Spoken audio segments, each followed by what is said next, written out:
ओम नमो भगवते वासुदेवाय।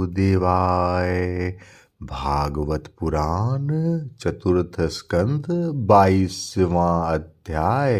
महाराज पृथु को सनकादि का उपदेश। श्री मैत्रेय जी कहते हैं, जिस समय प्रजाजन परम पराक्रमी पृथ्वीपाल पृथु की इस प्रकार प्रार्थना कर रहे थे, उसी समय वहाँ सूर्य के समान तेजस्वी 4 मुनीश्वर आए। राजा और उनके अनुचरों ने देखा तथा पहचान लिया कि वे सिद्धेश्वर अपनी दिव्य कांति से संपूर्ण लोकों को पाप निर्मुक्त करते हुए आकाश से उतर कर आ रहे हैं। राजा के प्राण सनकादिकों का दर्शन करते ही जैसे विषयी जीव विषयों की ओर दौड़ता है, उनकी ओर चल पड़े, मानो उन्हें रोकने के लिए ही वे अपने सदस्यों और अनुयायियों के साथ एकाएक उठकर खड़े हो गए।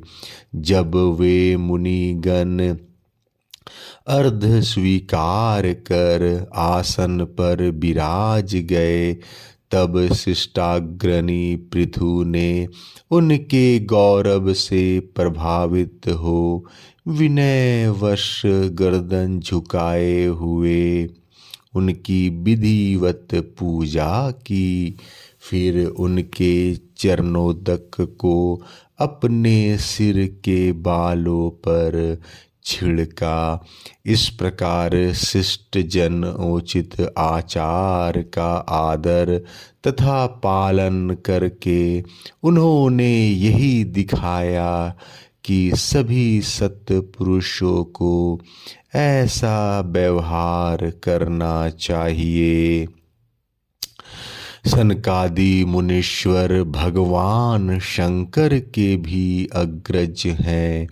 सोने के सिंहासन पर वे ऐसे सुशोभित हुए जैसे अपने अपने स्थानों पर अग्नि देवता। महाराज पृथु ने बड़ी श्रद्धा और संयम के साथ प्रेम पूर्वक उनसे कहा। पृथु जी ने कहा, मंगल मूर्ति मुनीश्वरों, आपके दर्शन तो योगियों को भी दुर्लभ है। मुझसे ऐसा क्या पुण्य बना है जिससे स्वतः आपका दर्शन प्राप्त हुआ, जिस पर ब्राह्मण अथवा अनुचरों के सहित श्री शंकर या विष्णु भगवान प्रसन्न हो। उनके लिए इहलोक और परलोक में कौन सी वस्तु दुर्लभ है। इस दृश्य प्रपंच के कारण महतत्व आदि यद्यपि सर्वगत है, तो भी वे सर्वसाक्षी आत्मा को नहीं देख सकते। इसी प्रकार यद्यपि आप समस्त लोकों में विचरते रहते हैं, तो भी अनाधिकारी लोग आपको देख नहीं पाते। जिनके घरों में आप जैसे पूज्य पुरुष, उनके जल, तृण, पृथ्वी, गृह स्वामी अथवा सेवकादि किसी अन्य पदार्थ को स्वीकार कर लेते हैं, वे गृहस्थ धनहीन होने पर भी धन्य है। जिन घरों में कभी भगवत भक्तों के परम पवित्र चरणोदक के छींटे नहीं पड़े, वे सब प्रकार की रिद्धि सिद्धियों से भरे होने पर भी ऐसे वृक्षों के समान है कि जिन पर सांप रहते हैं। मुनीश्वरों, आपका स्वागत है। आप लोगों ने तो बाल अवस्था से ही मुमुक्षुओं के मार्ग का अनुसरण करते हुए एकाग्र चित्त से ब्रह्मचर्य आदि महान व्रतों का बड़ी श्रद्धा पूर्वक आचरण कर रहे हैं। स्वामियों, हम लोग अपने कर्मों के वशीभूत होकर विपत्तियों के क्षेत्र रूप इस संसार में पड़े हुए केवल इंद्रिय संबंधी भोगों को ही परम पुरुषार्थ मान रहे हैं। सो क्या हमारे निस्तार का भी कोई उपाय है? आप लोगों से कुशल प्रश्न करना उचित नहीं है, क्योंकि आप निरंतर आत्मा में ही रमन करते हैं। आप में निरंतर करते हैं, आप में यह कुशल है और यह अकुशल, इस प्रकार की वृत्तियां कभी होता ही नहीं। आप संसारानल से संतप्त जीवों के परम सुहृद हैं, इसलिए आप में विश्वास करके मैं यह पूछना चाहता हूँ कि इस संसार में मनुष्य का किस प्रकार सुगमता से कल्याण हो सकता है। यह निश्चय है कि जो आत्मवान धीर पुरुषों में आत्मा रूप से प्रकाशित होते हैं और उपासकों के हृदय में अपने स्वरूप को प्रकट करने वाले हैं, वे अजन्मा भगवान नारायण ही अपने भक्तों पर कृपा करने के लिए आप जैसे सिद्ध पुरुषों के रूप में इस पृथ्वी पर विचरा करते हैं। श्री मैत्रेय जी कहते हैं, राजा पृथु के ये युक्त गंभीर परिमित और मधुर वचन सुनकर श्री सनत कुमार जी बड़े प्रसन्न हुए और कुछ मुस्कुराते हुए कहने लगे। श्री सनत कुमार जी ने कहा, महाराज, आपने सब कुछ जानते हुए भी समस्त प्राणियों के कल्याण की दृष्टि से बड़ी अच्छी बात पूछी है। सच है, साधु पुरुषों की बुद्धि ऐसी ही हुआ करती है। सत्य पुरुषों का समागम श्रोता और वक्ता दोनों को ही अभिमत होता है, क्योंकि उनके प्रश्नोत्तर सभी का कल्याण करते हैं। राजन, श्री मधुसूदन भगवान के चरण कमलों के गुणानुवाद में अवश्य ही आपकी अविचल प्रीति है। हर किसी को इसका प्राप्त होना बहुत कठिन है और प्राप्त हो जाने पर यह हृदय के भीतर रहने वाले उस वासना रूप मल को सर्वथा नष्ट कर देती है, जो और किसी उपाय से जल्दी नहीं छूटता। शास्त्र जीवों के कल्याण के लिए भली भांति विचार करने वाले हैं। उनमें आत्मा से भिन्न देहादि के प्रति वैराग्य तथा अपने आत्म स्वरूप निर्गुण ब्रह्म में सुदृढ़ अनुराग होना, यही कल्याण का साधन निश्चित किया गया है।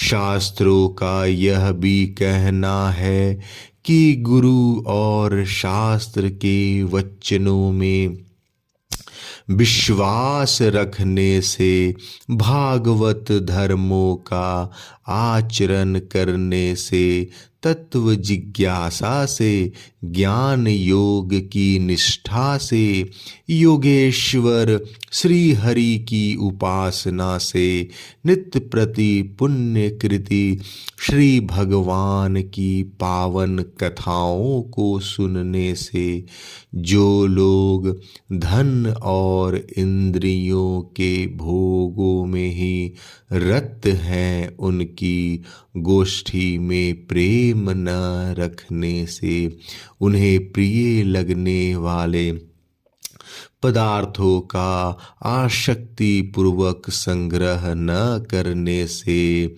भगवत गुणामृत का पान करने के सिवा अन्य समय आत्मा में ही संतुष्ट रहते हुए एकांत सेवन में प्रेम रखने से, किसी भी जीव को कष्ट न देने से, निवृत्ति निष्ठा से, आत्महित का अनुसंधान करते रहने से, श्री हरि के पवित्र चरित्र स्वरूप श्रेष्ठ अमृता का आस्वादन करने से, निष्काम भाव से यम नियमों का पालन करने से, कभी किसी की निंदा न करने से, योग क्षेम के लिए प्रयत्न न करने से, शीतोष्ण आदि द्वंद्वों को सहन करने से, भक्त जनों के कानों को सुख देने वाले श्री हरि के गुणों का बार बार वर्णन करने से और बढ़ते हुए भक्ति भाव से मनुष्य का कार्य कारण रूप संपूर्ण जड़ प्रपंच से वैराग्य हो जाता है और आत्मस्वरूप निर्गुण पर ब्रह्म में अनायास ही उसकी प्रीति हो जाती है। पर ब्रह्म में सुदृढ़ प्रीति हो जाने पर पुरुष सद्गुरु की शरण लेता है।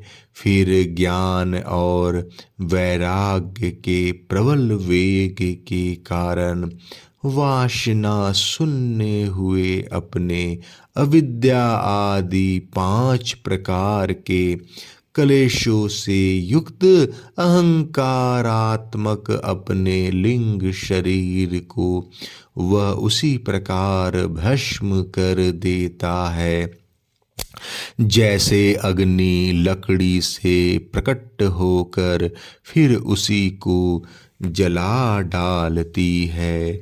इस प्रकार लिंग देह का नाश हो जाने पर वह उसके कृतत्वादि सभी गुणों से मुक्त हो जाता है। फिर तो जैसे स्वप्नावस्था में तरह तरह के पदार्थ दिखने पर भी उससे जग पड़ने पर उनमें से कोई चीज दिखाई नहीं देती, उसी प्रकार वह पुरुष शरीर के बाहर दिखाई देने वाले घटपटादि और भीतर अनुभव होने वाले सुख दुखादि को भी नहीं देखता।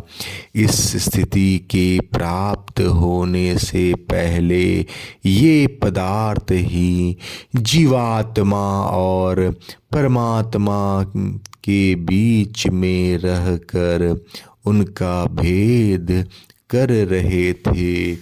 जब तक अंतःकरण रूप उपाधि रहती है तभी तक पुरुष को जीवात्मा इंद्रियों के विषय और इन दोनों का संबंध कराने वाले अहंकार का अनुभव होता है।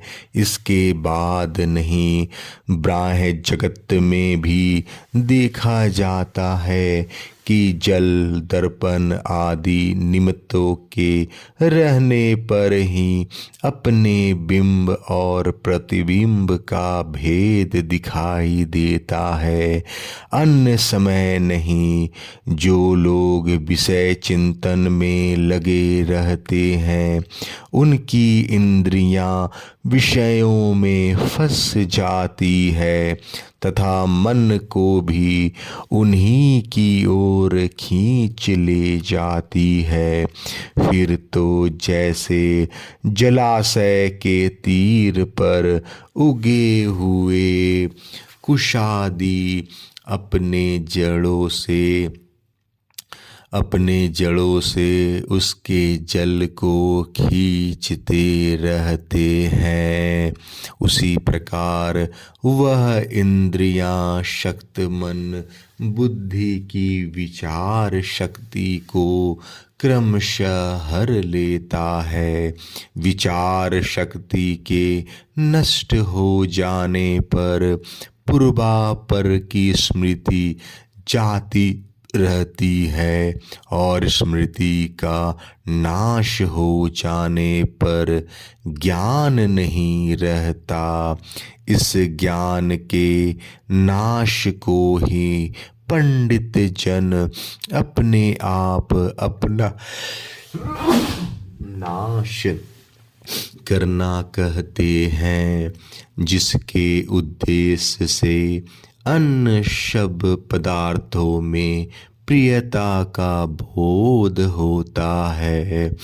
उस आत्मा का अपने द्वारा ही नाश होने से जो स्वार्थ हानि होती है उससे बढ़कर लोक में जीव की और कोई हानि नहीं है। धन और इंद्रियों के विषयों का चिंतन करना मनुष्य के सभी पुरुषार्थों का नाश करने वाला है, क्योंकि इनकी चिंता से वह ज्ञान और विज्ञान से भ्रष्ट होकर वृक्षादि स्थावर योनियों में जन्म पाता है। इसलिए जिसे अज्ञान अंधकार से पार होने की इच्छा हो उस पुरुष को विषयों में आसक्ति कभी नहीं करनी चाहिए, क्योंकि यह धर्म अर्थ काम और मोक्ष की प्राप्ति में बड़ी बाधक है। इन चारों पुरुषार्थों में भी सबसे श्रेष्ठ मोक्ष ही माना जाता है, क्योंकि अन्य तीन पुरुषार्थों में सर्वदा काल का भय लगा रहता है। प्रकृति में गुण क्षोभ होने के बाद जितने भी उत्तम और अधम भाव पदार्थ प्रकट हुए हैं उनमें कुशल से रह सके ऐसा कोई भी नहीं है। काल भगवान उन सभी के कुशलों को कुचलते रहते हैं। अतः राजन, जो श्री भगवान देह, इंद्रियें, प्राण, बुद्धि और अहंकार से आवृत सभी स्थावर जंगम प्राणियों के हृदयों में जीव के नियामक अंतर्यामी आत्मा रूप से सर्वत्र साक्षात प्रकाशित हो रहे हैं, उन्हें तुम वह मैं हूँ ऐसा जानो। जिस प्रकार माला का ज्ञान हो जाने पर उसमें सर्प बुद्धि नहीं रहती, उसी प्रकार विवेक होने पर जिसका कहीं पता नहीं लगता, ऐसा यह मायामय प्रपंच जिसमें कार्य कारण रूप से प्रतीत हो रहा है और जो स्वयं कर्म फल कलुषित प्रकृति से परे हैं, उस नित्य मुक्त निर्मल और ज्ञान स्वरूप परमात्मा को मैं प्राप्त हो रहा हूँ। संत महात्मा जिनके चरण कमलों के अंगुली दल की छिटकती हुई छटा का स्मरण करके अहंकार रूप हृदय ग्रंथि को जो कर्मों से गठित है इस प्रकार छिन्न भिन्न कर डालते हैं कि समस्त इंद्रियों के प्रत्याहार करके अपने अंतःकरण को निर्विषय करने वाले सन्यासी भी वैसा नहीं कर पाते। तुम उन सर्वाश्रय भगवान वासुदेव का भजन करो, जो लोग मन और इंद्रिय रूप मगरों से भरे हुए इस संसार सागर को योग आदि दुष्कर साधनों से पार करना चाहते हैं, उनका उस पार पहुँचना कठिन ही है, क्योंकि उन्हें कर्णधार रूप श्री हरि का आश्रय नहीं है। अतः तुम तो भगवान के आराधनीय चरण कमलों को नौका बनाकर अनायास ही इस दुस्तर समुद्र को पार कर लो। श्री मैत्रेय जी कहते हैं, विदुर जी, ब्रह्मा जी के पुत्र आत्मज्ञानी सनत कुमार जी ने से इस प्रकार आत्म तत्व का उपदेश पाकर महाराज पृथु ने उनकी बहुत प्रशंसा करते हुए कहा। राजा पृथु ने कहा, भगवन दीन दयाल श्री हरि ने मुझ पर पहले कृपा की थी, उसी को पूर्ण करने के लिए आप लोग पधारे हैं। आप लोग बड़े ही दयालु हैं। जिस कार्य के लिए आप लोग पधारे थे उसे आप लोगों ने अच्छी तरह संपन्न कर दिया। अब इसके बदले में मैं आप लोगों को क्या दूं? मेरे पास तो शरीर और इसके साथ जो कुछ है वह सब महापुरुषों का ही प्रसाद है। ब्राह्मण, प्राण, स्त्री, पुत्र सब प्रकार की सामग्रियों से भरा हुआ भवन, राज, सेना, पृथ्वी और कोश, यह सब कुछ आप ही लोगों का है। अतः आपके ही श्री चरणों में अर्पित है। वास्तव में तो सेनापतित्व, राज, दंड विधान और संपूर्ण लोकों के शासन का अधिकार तो वेद शास्त्रों के ज्ञाता ब्राह्मणों का ही है। ब्राह्मण अपना ही खाता है, अपना ही पहनता है और अपनी ही वस्तु दान देता है। दूसरे क्षत्रिय आदि तो उसी की कृपा से अन्न खाने को पाते हैं। आप लोग वेद के पारगामी हैं।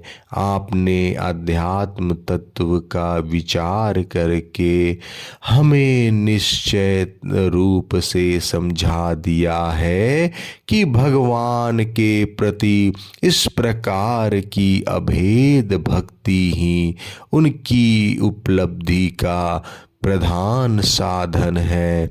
आप लोग परम कृपालु हैं, अतः अपने इस दोनों धार रूप कर्मों से ही सर्वदा संतुष्ट रहे।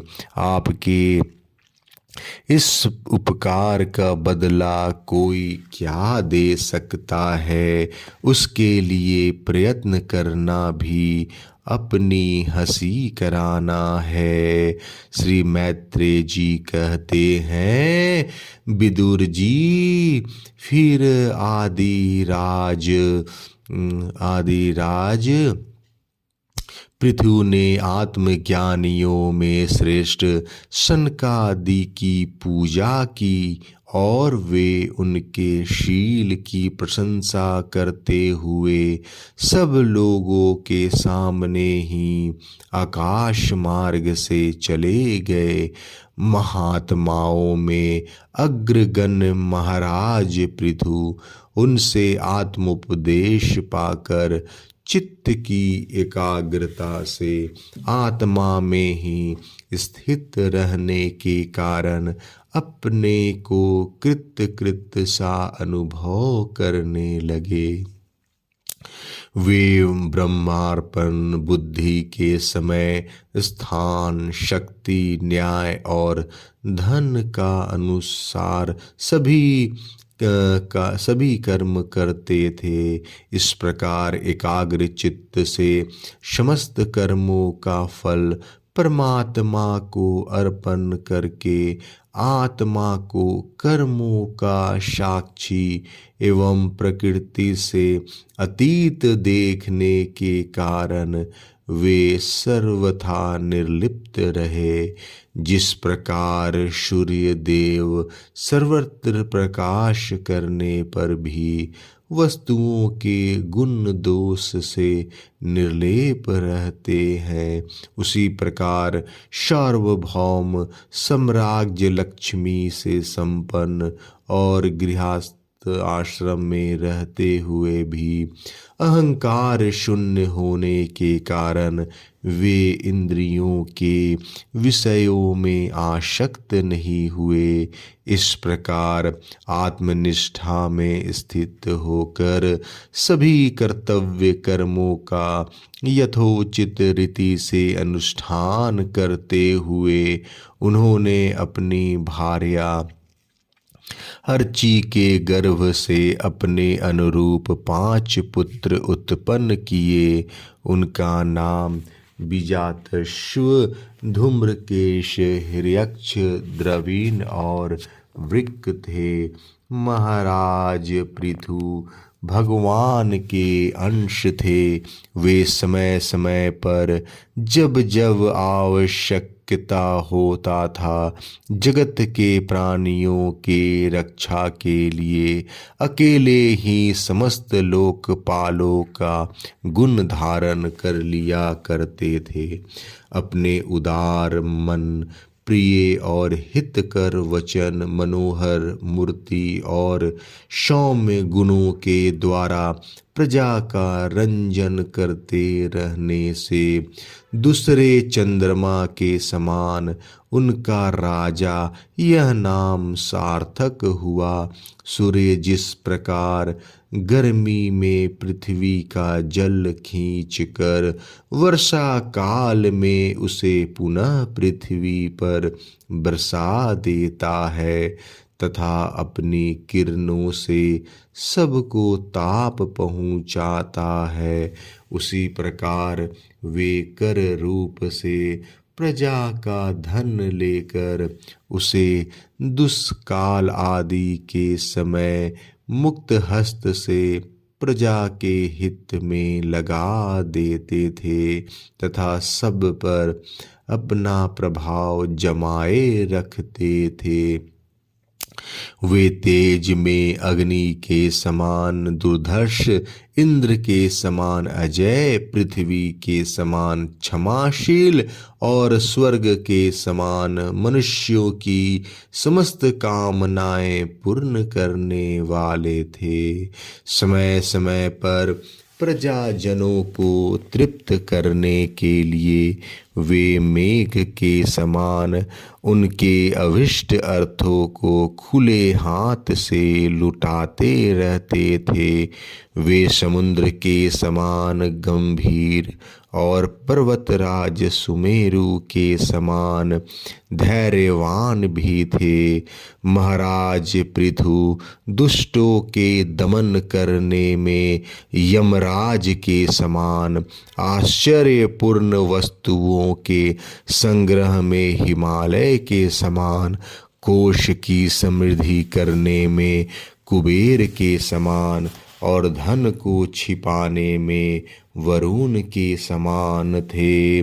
शारीरिक बल, इंद्रियों की पटुता तथा पराक्रम में सर्वत्र गतिशील वायु के समान, तेज की असहनता में भगवान शंकर के समान थे।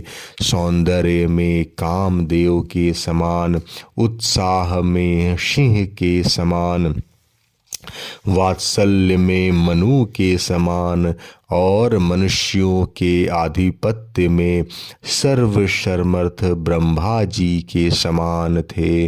ब्रह्म विचार में बृहस्पति, इंद्रिय जय में साक्षात श्री हरि तथा गौ, ब्राह्मण, गुरुजन एवं भगवत भक्तों की भक्ति, लज्जा, विनयशील और एवं परोपकार आदि गुणों में अपने ही समान थे, अनुपम थे। लोग त्रिलोकी में सर्वत्र उच्च स्वर से उनकी कीर्ति का गान करते थे। इससे वे स्त्रियों तक के कानों में वैसे ही प्रवेश पाए हुए थे जैसे सत्पुरुषों के हृदय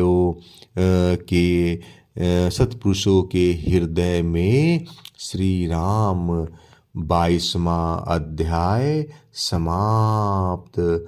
जय श्री कृष्णा।